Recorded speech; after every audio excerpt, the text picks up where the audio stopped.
I didn't think I'll be doing any more videos talking about Donald Trump or America in general. Um, but the world is a crazy place right now. And it's just one thing I really wanted to just talk about, really. It's not going to be too long. It's just something I keep hearing Trump saying, and I don't hear people explaining it very well. So I may be uneducated in this. I'm not saying I've got the answers to everything. It's just my own perception of economics. I keep hearing him just talk about trade deficits, and there's a deficit with China, there's a deficit in Europe, there's a deficit with every single country around the world. And it's like, okay. So the more you listen to him and you understand the angle he's coming from, he's, from my understanding, he's trying to make up for the fact that America buys more products from other countries than they buy from America. And he's angry about that. That's not right. It's not right. This needs to be fair now. That's not how anything that's not how anything works within like consumerism when you're buying products. If there's demand, like, if I want to buy something, for instance, this is effectively what I'm understanding from Trump is that he thinks more Europeans should be buying American vehicles, like for instance, agricultural hardware and all sorts of things. And he doesn't think it's fair that the people are not. So Europe should be ordering more. And until they do so, we're going to apply tariffs. That's how I'm seeing it. And the problem is, like, that's not European leaders. That's the people. So effectively, like personally, I do like Fords. I like to buy a Ford car. That's the model of car I like. That's American. If someone doesn't want an American car, I don't know I just don't know what he wants, because you can't leaders of a country can't start ordering the population to start ordering more American cars. They can't start putting an announcement out. Right, okay. So Donald Trump's pissed. We currently have a deficit at the moment, where America's relying heavily on our products, whether it's like metals and all sorts of things. Who knows what they're taking, agricultural stuff. Um, because that's the whole point of trade. That what we a country has something that's in demand in another country. So you have a trade agreement. But yeah, you can't start telling people, look, this country's throwing a hissy fit. So if some of you could just start buying more of their products, that will balance the books. That would really help us out on it, like diplomatically. Yeah, that don't work. Like, what I mean? If I'm gonna go buy a car, I'm gonna buy a model of car and the design and whatever the specification that I'm looking for.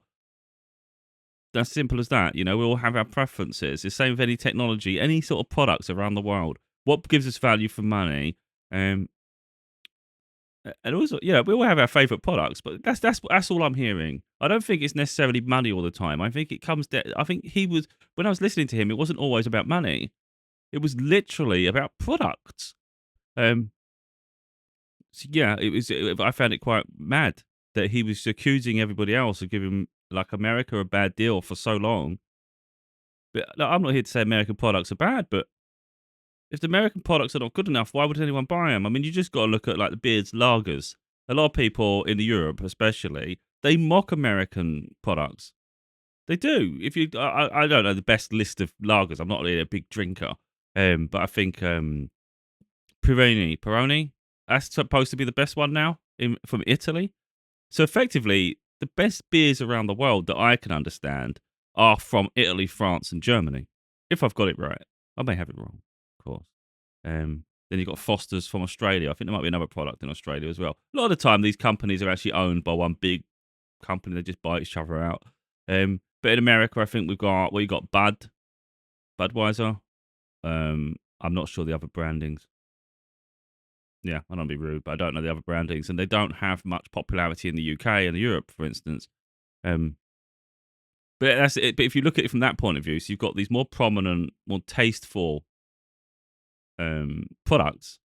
And if you consider it from the way Trump's talking, he's effectively saying people really should be investing more in Budweiser, because it's not really fair that we're buying your products and you're not buying ours. What? Make them better. The real problem is a lot of American, especially when it comes to food, has too many additives. A lot of it's banned in Europe. Too many sugars and shit, you know? So yeah, and if America's reliant on other products, that's kind of their own issue. They've got reliance upon it, isn't it? You know, you're hearing it now where they try and set tariffs on Canada, but they desperate and need a lot of what Canada offers. Whether it's I don't know exactly what they need, but I'm guessing if you think about it, is wood because they have trees and shit. So they need wood. I think there was metals they need as well, specific metals from is it aluminum? Aluminium. We call it aluminium. America say aluminum. It's just stupid. Um, but yeah.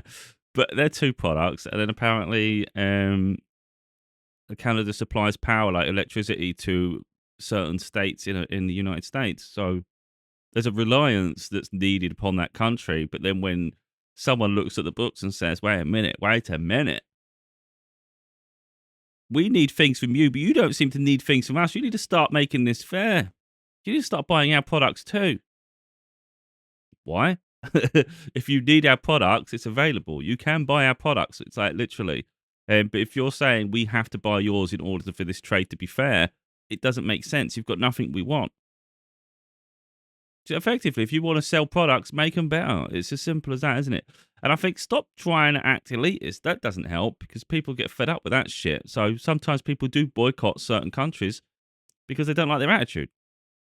And I think going around levying tariffs on everyone's just going to make people go, you know what?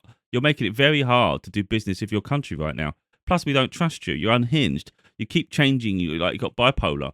You keep changing your attitude from 1 minute to the next. And who knows when the next tariff comes? It makes America very unstable, like on a financial landscape investment. So, like, if I was wealthy and I'm looking to invest in a company, or I'm wealthy and I'm trying to establish my company, and I'm thinking, where do I want my facilities to be? If most of my customers are in America, yeah, fine. Let's build a facility in America. But if you're like a multinational, worldwide company, and you need to do business everywhere, it's like, well, why would I make my headquarters in America? Yeah, America's going to be a big portion of the sales, but there's also sales around the world. But America keeps trying to act like it's the center and the focal point of the whole world. Almost like everybody needs America to thrive, and it's like everyone can cope without it. It's fine, you know. And that's what Trump's doing. He's alienating America from the rest of the world. So, you know, why would you do business with someone you can't trust? People don't stay to their word. You can't trust them. Why would I do business with you? Anyway, that's what I'm understanding. Not necessarily the money side. It just seems to be a reciprocal trade, and it doesn't work like that. If you haven't got enough products that someone else wants, then why the hell would they want your products? It's like that's like saying, look, we do need your agricultural stuff. Like, well, I don't know what they need.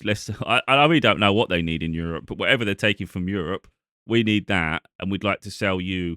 We've got a really nice, we got a really nice orchid, and we got lots of lemons. We got lemons. So if you could take batches of lemons as equal trade, that'd be great. And have you seen our vineyard? Have you seen our vineyard? That's the sort of shit he does, you know. It's just this bollocks, really. Let's be honest. I don't want to swear, but it just makes me laugh.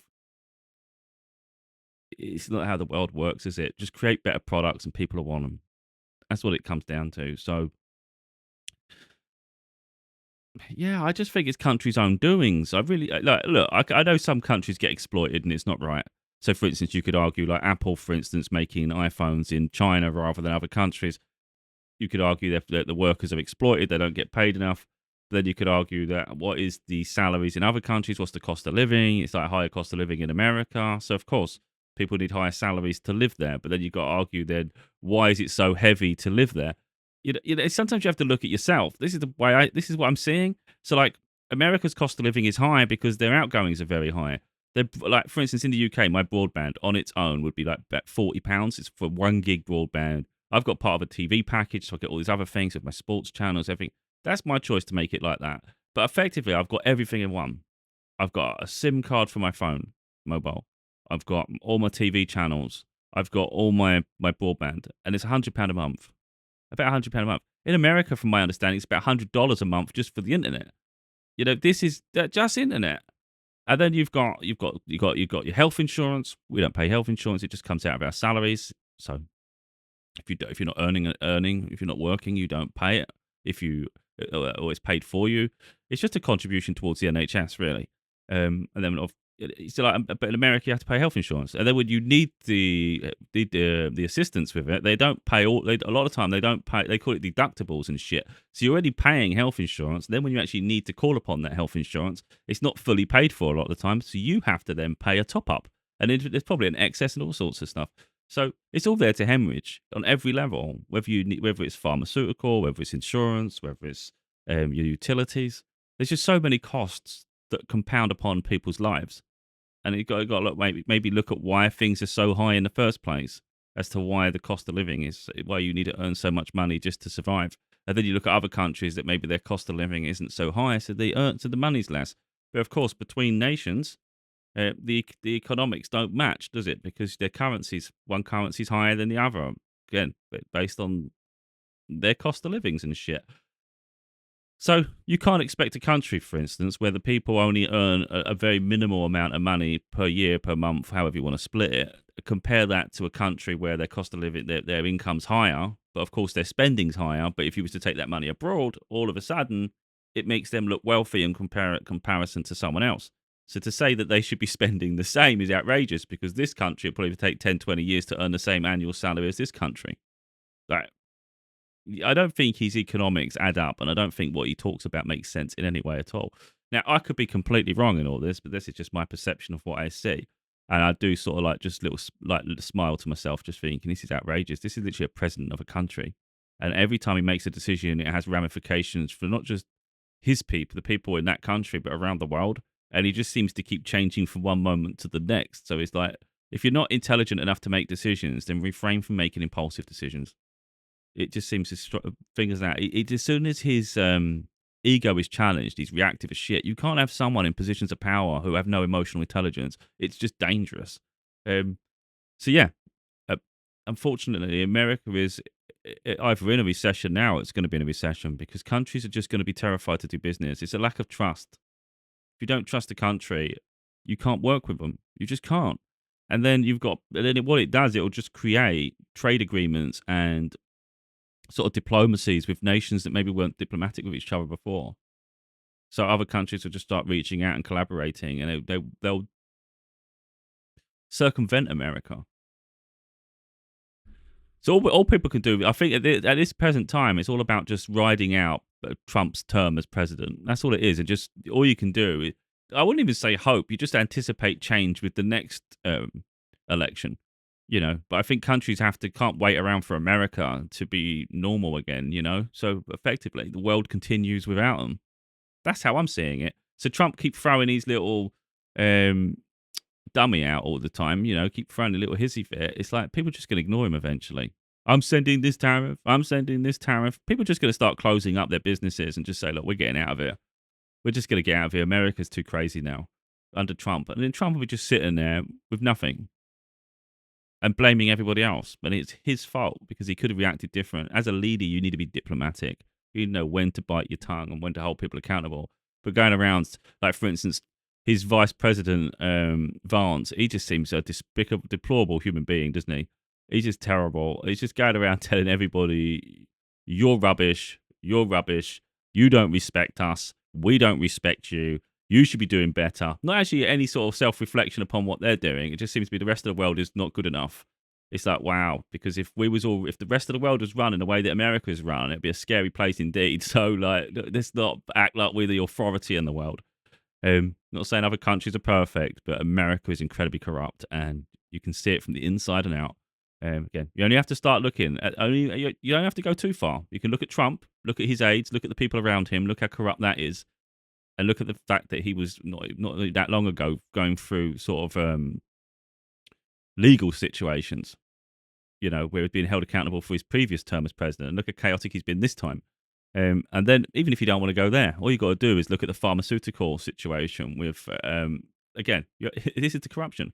You look at the pharmaceuticals, then you look at the healthcare, and then you look at the food products. They're all linked. The food makes you ill because there's so many additives, preservatives, all sorts of shit in there that just gives you cancers and toxins and all sorts of things. So that's what you have to live on, because what can you do? Need a source of food. So you got that. Then your health declines, so you need to go and see a healthcare provider. You can't afford to do it. They'll charge you everything to have tests that you're not even requesting, but they want to go through every single phase because obviously they make more money. And then of course they're going to hemorrhage the shit out of you with the medicines that they'll provide you, which won't cure it or just stabilize it, so we can keep hemorrhaging money out of you. That's how I see America for the most part, and it doesn't seem like it's really for the people. And then I see the politics, and it gets a bit crazy because we saw, like, even previous at different administrations. So it's none of them are perfect. We saw the abortion law getting repealed. So and that was like ridiculous, not giving women the freedom to decide their own bodies, their own fate. I thought that was crazy. It's up to people what they choose, not for people to dictate. So people's human rights were getting violated, and it's happening still. All this human rights stuff in America. So it's called the land. They posture as the land of the free, but I don't see an awful lot of freedom there at all. Just corrupt politics. I don't want to go too far. I've done plenty of videos on America, and I actually don't like talking about it. I'm not anti-America per se. I just want America to be better. I want America to be healthy, because what a country it can be. It just doesn't make sense. You've got a country that was only formed not long ago. I don't know the years, 18 something, who knows? But that means it's like literally 150 years old, 200 at the most. I don't know the years, but it's not long, is it? As a democracy, and I think to have the position that it has on the world stage at this point is quite crazy. And what an opportunity to have. But there's just too much corruption built from the ground up, and it's just it needs resetting. And I've said it before. I don't think the way their political system works. I compare it to like the Roman Senate, and it didn't work very well there, did they? You just saw a lot of betrayals, a lot of assassinations, all sorts of shit, and that's what it's like in America. It's absolutely outlandish. It's like the Wild West. So I think at some point it needs to be reset. I think the idea of a president doesn't work. Just because it's happened in the thing. And that's the thing with America. They'll keep talking about all the amendments and all these things, but sometimes you just got to reset and say, this doesn't work anymore. Things worked in the past. It's a bit like the Bible. I don't want to go on a religious tangent, but there's going to be certain things in there that are not relatable anymore. And it wasn't there just to sort of like be the be all and end all for life. There has to be some ambiguity. We have to sort of like look beyond it and see how life is today and change our perceptions and things, So something that worked then doesn't necessarily work now. And I think you have to be prepared to evolve. If you just keep holding on to the past, we're just going to repeat the past. If the past weren't very good, then why are we staying there? All these little things. But again, I think when there's a huge establishment, it's really hard to change. But when you've got one focal point, one leader who appears really, really unhinged, I find it quite frightening. So when I keep hearing about trade deficits, I'm thinking people just don't trust Americans right now, and they don't like their products, and there's not much you can do about that. You can't force people to buy what you're supplying, especially if it's more expensive than the rest of the world anyway. Like I just said, you've got some poorer countries, they can't afford that. So why would they do that? But anyway, that's my perception on Trump and America at the moment. It just seems a bit out of balance.